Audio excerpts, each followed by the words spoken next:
سوتاندنی کۆپیەکی قورئان لەلایەن پەنابەرێکی عێراقیەوە لە سوید دەیان ڕووداوی هاوشێوەمان بیر دەهێنێتەوە کە لە سەرەتای سەدەی 21ەوە ڕوویان داوە.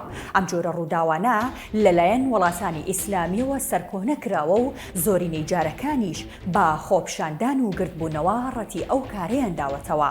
هەندێک جاری دیکەش کاردانەوەکان توندوتیژیان لەگەڵدا بووە. ڕووداوەکەی ئەم جارەی سوید یەکەم ڕووداو نییە لەم سەدەیەدا کە تێی دەژین، بەڵکو زیاد لە 15 جاری دیکە کاری هاوشێوە ئەنجام دراوە. ئێستا بەشێک لەو چیرۆکانەتان بۆ دەگێڕینەوە. یەکەم ڕووداوی لەو شێوەیە لە سەدەی 21دا دەگەڕێتەوە بۆ ساڵی 2005 ئەو کاتەی لێکۆڵەرە ئەمریکیەکانی گرتوخانەی گوانتانامۆ دانیان بەوە دانا چەند کۆپیەکی قورئانیان شێواندووە بە پێ چوونەتە سەری و بە زمانی ئینگلیزی وشەی نەشیاویان لەسەر نووسیوە. دوا بەدوای ئەم ڕووداوە لە بەریتانیا و چەند وڵاتێکی ئیسلامی خۆپشاندان دەستی پێکرد. سوپای ئەمریکا پاش ئاشکرابوونی ڕووداوەکە هەزاران کۆپی قورئانی بەسەر زیندانیەکاندا دابەش کرد و چەند ڕێنمایەکی تازەشی دەرکرد و بڕیاریدا تەنها پیاوانی ئاینی موسڵمان وەرگێڕ و زیندانیەکان بۆیان هەیە دەست لە قورئان بدەن. ئەمەش لە پێناو دووبارە نەبوونەوەی کاری لەو شێوەیەدا. پاش 6 ساڵ و ئەمجاریان لە بەریتانیا ڕووداوێکی دیکە بووە هۆی تووڕەبوونی وڵاتانی ئیسلامی. دەکرێت ئەمە وەکو یەکەم ڕووداو دابنرێت کە تێیدا قورئان بە ئاشکرا بسووتێنرێت. ڕووداوەکە بەو شێوەیە بوو کە کاندیدی پارتیەکی ڕاستڕەوی تونڕە لە بەریتانیا کۆپیەکی قورئانی لە باخچەی ماڵەکەیدا سووتاند کاتی ئەنجامدانی کارەکەشی بە ڤیدیۆ تۆمار کرد. پۆلیس دوای ڕووداوەکە کاندیدەکەی پارتی نیشتیمانی بەریتانیای دەستگیر کرد. هەرتەنها پاش 8 ڕۆژ لەو ڕووداوە سەربازێکی خانەنشینی بەریتانی 70 ڕۆژ بەند کرا بەهۆی ئەوەی لە ناوڕاستی شاری کارلایل کۆپیەکی قورئانی سووتاند.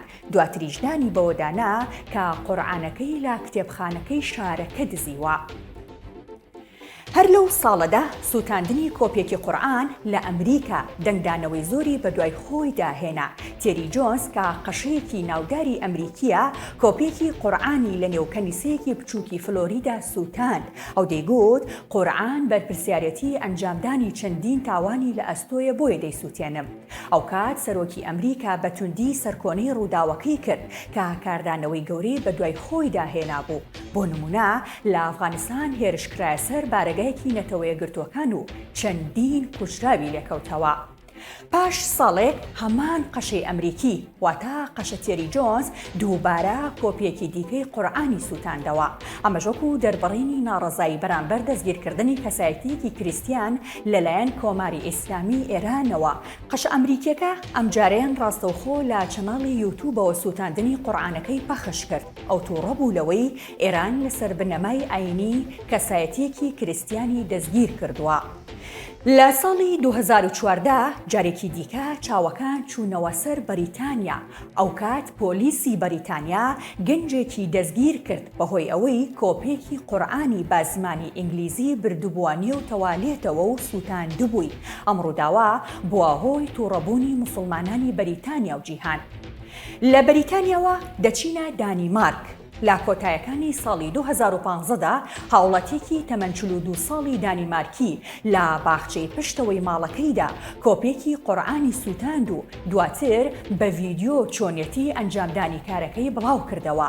هەر لە کۆتایەکانی ساڵی 2015دا ڕووداوێک لە فەڕەنسا ڕوویدا کە بۆ پۆلیسی وڵاتەکە شۆک ئامێز بوو کاتێک کۆمەڵێک خۆپشاندەر لە گەڕێکێکی میلی لە باشووری فەڕەنسا هەڵیان کوتایە سەر مزگەوتێک چەند کۆپیەکی قورئانیان سووتاند و دروشمی دژی عەرەبیان لەسەر دیوارەکان نووسی.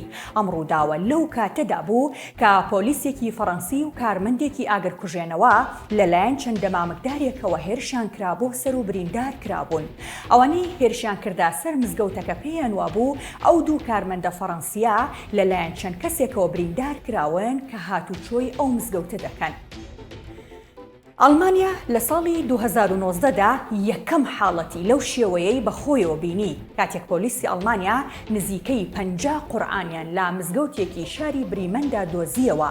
ئەو کات ئەنجومەنی موسڵمانانی وڵاتەکە بە توندی سەرکۆنەی ڕووداوەکەیان کرد. هەمان ساڵ لە نەرویج جوڵانەوەیەک بە ناوی بە ئیسلامکردنی نەرویج ڕابگرن کەوتنا جوڵەی ئاشکرا. ئەوان لە خۆپیشاندانێکدا 2 قورئانیان فڕێدایانێ و زبڵدانەوە. دواتر لارستۆرسنی سەرۆکی ڕێکخراوەکە بە ئاشکرا کۆپیەکی قورئانی سووتان. لە ساڵی 2020ەوە ئەم جۆرە کارانە ڕووی لە سوید کرد. ئەو کاتەی لە شاری مالمۆ 3 ئەندامی پارتی پالۆدانی دانیمارکی کە پارتێکی ڕاستڕەوی تونڕەوە کۆپیەکی قورئانیان سووتان. ئەمە پێکەڵپژانی پۆلیس و خۆپیشاندەرانی لێکەوتەوە. دوای ڕووداوەکە دەسەڵاتدارانی سوید بۆ ماوەی 2 ساڵ ڕێگەیان نەدا ڕاسمۆس پالۆدانی سەرکردەی پارتەکە پێ بنێتە خاکی وڵاتەکەیانەوە.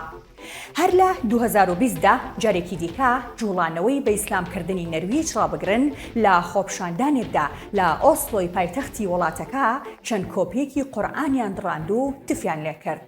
لە ساڵی 2022دا ڕاسمۆس پالۆدان پاش کۆتای هاتنی سزاکەی هاتەوە سوید و لە شارێکی باشووری وڵاتەکە و لە ژێر چاودێری پۆلیسدا کۆپیەکی قورئانی سووتان. دواتریش لە ڕوبەڕووبوونەوەی نێوان پۆلیس و خۆپیشاندەراندا 26 پۆلیس و 14 خۆپیشاندەر بریندار بوون جگە لە تێکشکاندنی 20 ئۆتۆمبیلی پۆلیس. پاش مانگێک جارێکی دیکە پالۆدان سەرکردەی پارتە دانیمارکیەکە کۆپیەکی دیکەی قورئانی لە سوید سووتان. ئەم جارەیان لە بەردەم مزگەوتێکدا کارەکەی ئەنجامدا. لە هاوینی هەمان ساڵدا لارستۆرسنی سەرکردەی جوڵانەوەی بە ئیسلامکردنی نەرویج ڕابگرن بە دەستەکانی خۆی کۆپیەکی قورئانی سووتان. بۆ ئەنجامدانی ئەم کارەش گەڕەکێکی ئۆسلۆی هەڵبژاردبوو کە زۆرینەی موسڵمان بوون. ئەماش تووڕەیی موسڵمانەکانی بە دوای خۆی داهێنا. بەرلەوەی لە چەند ڕۆژی ڕابردوودا سەلوان مۆمیکا کۆپیەکی قورئان لە سوید بسووتێنێت دوایین ڕووداوی هاوشێوە لە 21 ئەم ساڵدا ڕوویدا بوو. ئەو کاتی ڕاسمۆس پالۆدان بۆ جاری سێیەم کۆپیەکی دیکەی قورئانی لە بەردەم باڵیۆزخانەی تورکیا لە ستۆکهۆڵم سووتان.